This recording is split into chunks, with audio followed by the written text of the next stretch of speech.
नमस्कार मित्रांनो, loan solution चॅनलच्या माध्यमातून नॅशनल लाईव्हस्टॉक मिशनमध्ये ज्या डॉक्युमेंट्स अपलोड करताना बऱ्याचशा अडचणींना लोक बरेच जण फेस करतात. त्यापैकीच शेतीची काय डॉक्युमेंट्स लागतात याची माहिती मी आज तुम्हाला देणार आहे, की किंवा शेतीची कोणती डॉक्युमेंट्स त्याच्यामध्ये अपलोड करावी हे मी तुम्हाला सांगणार आहे. तर पशुसंवर्धन खाते विभाग महाराष्ट्र, नॅशनल लाईव्हस्टॉक मिशन NLM याच्यामध्ये शेळीपालन, मेंढीपालन, कुक्कुटपालन, वऱ्हापालन व पशुखाद्य व वैरण या योजनेसाठी अर्ज मागवण्यात येत आहे. ह्या सगळ्या योजनेसाठी शेत जमीन असणं गरजेचं आहे, हे कंपल्सरी झालेलं आहे. ही गोष्ट जाणून घ्या, कारण बरेच जण काय आहेत की याच्यासाठी शेत जमीन लागतेच का, की मी एखाद्या ओपन प्लॉटवरही करू शकतो. तर नाही, ओपन प्लॉट तुम्हाला जमणार नाही, तुम्हाला याच्यासाठी शेत जमीनच लागते. तर मित्रांनो, शेतीची कोणती डॉक्युमेंट्स असणं गरजेचं आहे, शेती स्वतःची असणं गरजेचं आहे का, याची मी थोडक्यात तुम्हाला माहिती देणार आहे. कारण याच्यामध्ये जी योजना आहे, जसं की शेळी मेंढी पालन, कुक्कुटपालन, तर याला एक प्रत्येकाला वेगवेगळी जमीन नियमाप्रमाणे घ्यावी लागणार आहे आणि ते त्याच्या असणं गरजेचं आहे. त्याच्यापेक्षा थोडी जरी जमीन कमी असेल तर तुमची फाईल रिटर्न येऊ शकते. जर समजा उदाहरण घ्या की 20 लाखासाठी 1.5 एकर शेती लागते मेंढी किंवा बकरी पालनासाठी.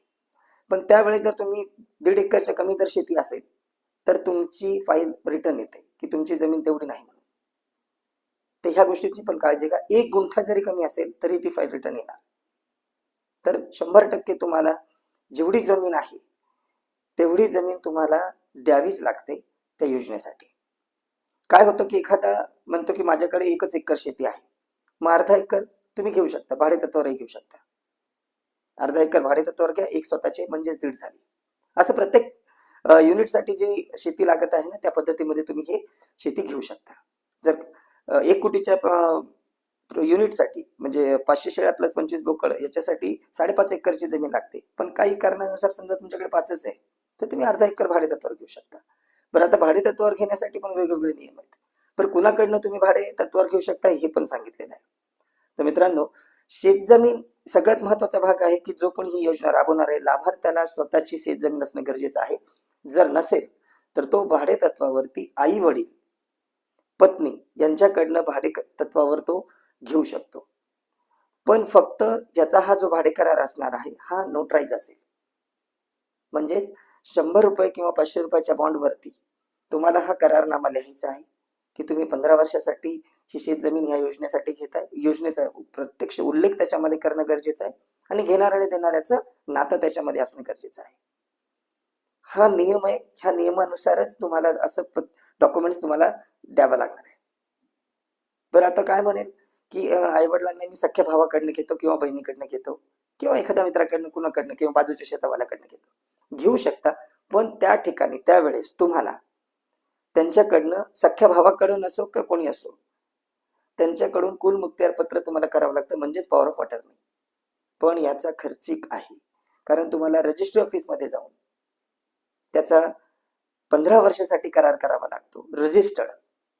म्हणजेच त्याला नियमाप्रमाणे रजिस्ट्री ऑफिसला त्याची काही ना काहीतरी फीस होते, त्याचा चार्ज असतो, तो तुम्हाला पेड करावा लागेल. ते रजिस्टर्ड डॉक्युमेंट्स घ्यावे लागतील. त्याच्यामध्ये पण सुद्धा तुम्हाला घेणार देणाऱ्याचं नाव, त्याचं नातं आणि स्पष्टपणे पशुसंवर्धन विभाग महाराष्ट्र नॅशनल लाईव्हस्टॉक मिशन NLM या योजनेचा उल्लेख त्याच्यामध्ये करावा लागणार आहे. जर त्याच्यात तुम्ही जर हा उल्लेख करत नाही, चुकीने जर राहून जातं तरीही फाईल रिटर्न येतेच. कारण त्याच्यामध्ये नियमाप्रमाणे जर तुम्ही अपलोड करणार असणार ना तर हे गोष्टी पुढे जाणारच नाही. वारंवार फाईल तुमच्या रिटर्न होत राहतील. तर शेतीबद्दल हे पण मी सांगितलंय की एक तर तुम्ही स्वतःची असणं गरजेचं आहे. दुसरं, आई वडील पत्नी यांच्याकडनं फक्त 100 रुपयाच्या नोटराईजवर करून घेऊ शकता. यांना ह्या व्यक्तींना सोडून जर दुसऱ्याकडनं घेता तर त्यांच्याकडनं तुम्हाला कुलमुक्तियार पत्र करावं लागेल. काही वेळेस सामायिक शेती पण असते, म्हणतात की आमचं सामायिक क्षेत्र आहे. तर त्याच्यामध्ये सामायिक कोणासोबत आहे, आई वडिलांसोबत सामायिक आहेत का, बहिणीसोबत आहेत का, भावासोबत आहात. भावासोबत असेल तर परत तुम्हाला त्याच गोष्टी रिपीट करावं लागेल कुलमुक्तियार पत्राची, म्हणजेच पॉवर ऑफ अटर्नी होणार. दुसरं, संमतीपत्र याच्यात ग्राह्य धरले जात नाही. म्हणजे जसं म्हणतो की सामायिक असेल किंवा मी यांच्याकडनं संमती घेतो की मला ही योजना राबवण्यासाठी मी यांच्याकडनं ही शेतजमीन भाडेतत्वावर घेतोय, NOC म्हणतो आपण त्याला, ते ग्राह्य धरण्यात येत नाही. नियमाप्रमाणे याला फक्त नोटराईज किंवा कुलमुखत्यार पत्र या पद्धतीमध्येच हे डॉक्युमेंट्स असणं गरजेचं आहे. तर मित्रांनो, ही गोष्टींची पूर्णपणे काळजी घ्या. शेत जमीन आहे का नाहीये किंवा भाडेतत्त्वावर कसं घेऊ शकतो याची माहिती पूर्ण घ्या. पशुसंवर्धन विभागाला भेट द्या किंवा आम्हाला जरी संपर्क केला तरीही आम्ही तुम्हाला याची सविस्तर माहिती आम्ही तुम्हाला देत आहोत.